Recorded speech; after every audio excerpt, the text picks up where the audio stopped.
We're talking about pumped hydro today, and there's a proposal to build a big pumped hydro station to expand the existing Cochrane hydroelectric generation plant on the Brown Mountain. I've got Mike Westerman on the line. Mike is the Senior Director of Hydropower at a company called GHD, a company that develops hydroelectric power stations and pumped hydro storage. And so you've got some very exciting news in the Bega Valley. You've got a big pumped hydro proposal. Tell me, what are your plans? What is your proposal? Well, I grew up in a dairying district, and as a kid, so I know just how important water is to dairying. And one of the sad facts of climate change and its impacts is that the Bega Valley has been drying out. And so we've had a very serious decline in the water available in the Bega and Bamboka rivers over the last decade and a half. And that will, so the scientists tell us, continue. And so that's really what's got us looking at these things, was that there's a need for a water security solution. But the other thing, which is really a sign of modern times, really, is that solar has turned a lot of our approaches to water security, water storage, water distribution on its head. Because in days past, we would build the dams, we would make large dams fairly low in the catchment to intercept as much water as we could. And then we would try and distribute that water with the least amount of pumping, because pumping was expensive. And for many water supply authorities at one stage, pumping was their biggest single cost. Solar has turned that on its head, and it's done so for the distributors of water, but it's also done so for our farmers. And so the ideal time for farmers to pump is when solar is in excess and the price of electricity plummets, and they can pump for a very low cost. Unfortunately, that very low cost in the electricity market makes it precisely the wrong time for the owners of Cochrane Dam to release water. And so you've got this instant tug of war. And really, the damage that is done is that neither of them really win. You know, the farmers eventually run out of water in the river, and the river is reduced to a series of pools. And at the same time, the hydro is not making money when it wants to, and so it's a lose-lose at the moment. The solution is more water, but you can't put more water in the river unless what you do is harvest some of the flood flows. And so our solution essentially is to build a reservoir high in the catchment, to fill it using pumping, using solar energy, and that will make it a very low cost operation to get the water up into the high in the catchment. And then to release that water on a more consistent basis down into the valley. But the same machines that will pump the water between Lake Cochrane and this new reservoir will also run backwards and generate power. And that's the principle behind pumped hydro, is that we pump the same volume of water backwards and forwards between two reservoirs, and the machines run one way to pump and they run the other way to generate, and that gives us independence of the electricity generation from what's happening with the water, because if water is needed downstream, we can let some of it down from our upper storage through our pumped hydro into Lake Cochrane, and then we can release it because we're much less concerned about this issue of generating in low price periods, because our big machines, our big pumps that are part of the pumped hydro, will run during the high price periods, and we won't be that worried about when we release water into the river. And so the releases can be much more aligned to the requirements of the irrigators. And so we turn a lose-lose into a win-win, basically.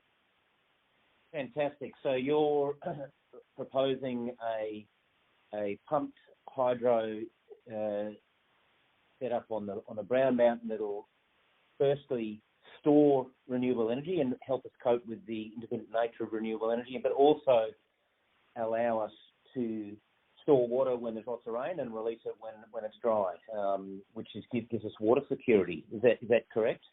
Precisely. Yep, that's it in a nutshell. So, if we need to build a new water reservoir, high up on the Brown Mountain, well, there's environmental impacts. We'll build the dam on Georges Creek above Lake Cochrane, and it's an area which at the moment is subject to forestry clearing, so it's been recently logged.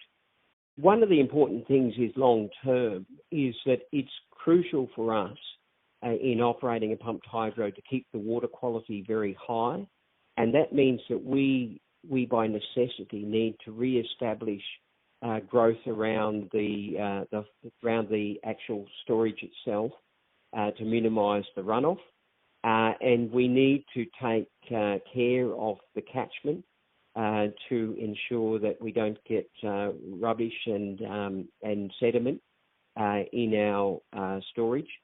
And so we will be looking to remediate a barrier around the reservoir, and I'm hoping, given the number of lyrebirds and wombats up in that area, I'm really hoping that the work that we do in remediating around the reservoir footprint will become a real sanctuary for a lot of the animals that are up in that area. So I think in the end these things can create a real positive.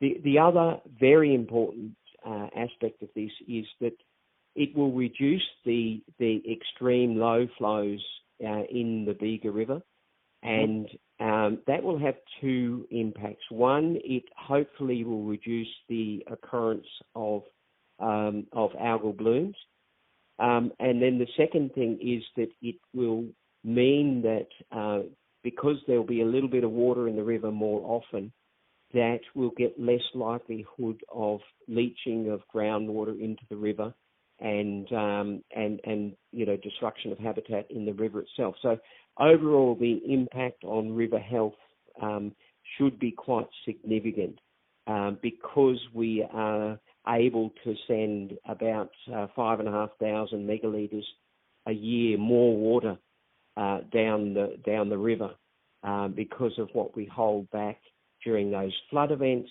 and then we put it back into the river during the low flow periods. And how big is this upper reservoir going to be, Mike? It's about 90 hectares. The dam wall will be about 1.5 times higher than the current wall at Cochrane, if people are familiar with that.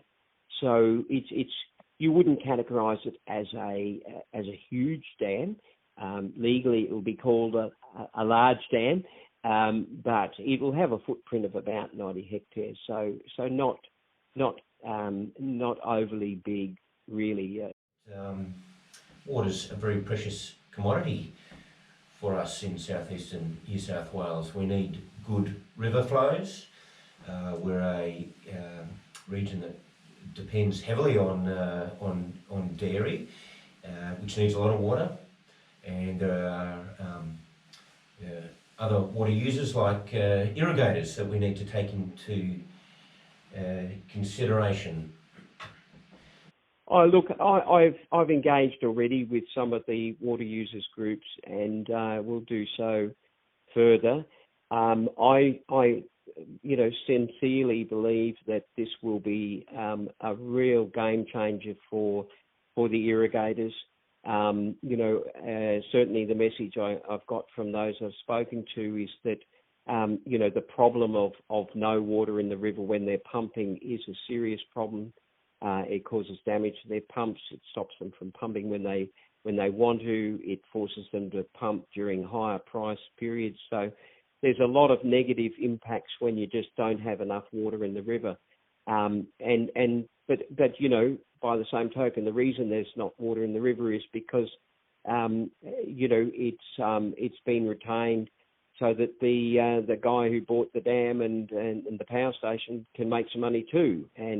And what we would like to see is a situation where they're both making money, and where the community is benefit from the fact that they are both making money. To me, that's the sort of win-win that I'm looking for. So the control of the water in the upper reservoir will be under the control of the New South Wales government and its instrumentalities. And of course, the water users groups have a big say in the running of that, and I would hope that they do so in this case as well. So that'll be independent of the owner of Cochrane Dam, and that's an important aspect of this project, is that it then means that there shouldn't be those arguments between power and water. They're going to be detached from each other, and the control of the water will be in the hands of the water regulators, and the owner of the power station will be able to do what he wants to do or needs to do to make some money, independent of the water that's released below Cochrane. So to me, it's a no-brainer, but it's not an obvious thing. It's one of those things. It's one of those things like a zipper. It's great when you look at it. You think that's just so obvious, but until someone thought it up, it's not. And I just I'm really pleased that we're involved in this project, and hopefully can deliver on those outcomes to both the irrigators and to the power company. Mike, I think we've demonstrated pretty clearly across the Bega Valley, at least, that there's a lot of interest in our region and a lot of support for our region getting to 100% renewable energy by 2030. And it sounds like a project like yours is going to help us get there. Do you think that's an achievable target? Oh, absolutely. This project at the moment, we're looking at 100 megawatts. That's well in excess. That's, I think, about 4 times higher than the demand in the valley. So absolutely, this project will use wind power from Boca Rock and any extension to that, or from Granite Hills if that gets built. But it will also help balance the solar that's on all the rooftops in the Bega Valley, and all of that will be used and stored in this scheme, and then fed back into the system in the evening, or when there's when the sun isn't shining or the wind isn't blowing. And the other part of that is that it will also improve the reliability. At the moment you've got twin lines that run up to Cooma, and then from Cooma on to Williamsdale.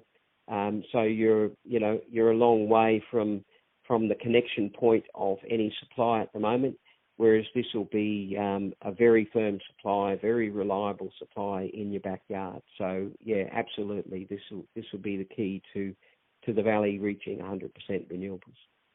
Mike, great to have you on the show. We'll need to get you back in 6 months, get a progress report, see where you're heading with this terrific pumped hydro storage plan for the Brown Mountain. Thanks for coming on the show. We'll get you back on, Mike. That'd be my pleasure.